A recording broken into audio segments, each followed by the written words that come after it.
ওং নমো ভগবতে বাসুদেবায়। ওং নমো ভগবতে বাসুদেবায়। ওং নমো ভগবতে বাসুদেবায়। অধ্যায় 6, শ্লোক ক্রমাঙ্ক 17। युक्ताहारो विहारस्य युक्तचेष्टस्य कर्मसु युक्तस्वप्नावबोधस्य योगो भवति दुःखः। অর্থাৎ যিনি পরিমিত আহার ও বিহার করেন, পরিমিত প্রয়াস করেন, যার নিদ্রা ও জাগরণ নিয়মিত, তিনি যোগ অভ্যাসের দ্বারা সমস্ত জড়জাগতিক দুঃখের নিবৃত্তি সাধন করতে পারেন। That means he who regulated his habit of eating, sleeping, recreation and work can mitigate all material pains by practicing the yoga system.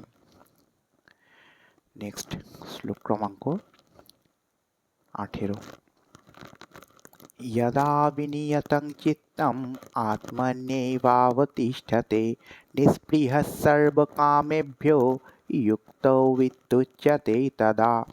অর্থাৎ যোগী যখন অনুশীলনের দ্বারা চিত্তবৃত্তি নিরোধ করেন এবং সমস্ত জড় জাগতিক কামনা বাসনা থেকে মুক্ত হয়ে আত্মাতে অবস্থান করেন, তখন তাকে যোগযুক্ত বলা হয়।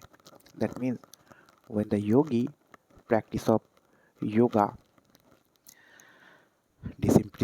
disciplines his mental habit and becomes situated in transcendence, devoid of all material desires, is said to be well established in yoga system.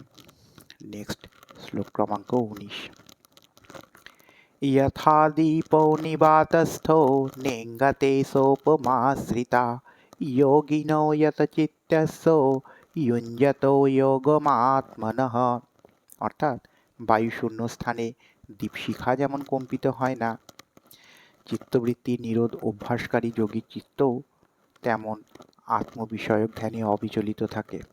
That means as a lamp it does not waver in windless place, so the transcendentalist whose mind is regulated remains always steady in his meditation on the transcendent self. That's all. Jai Shri Krishna. Hari Bol.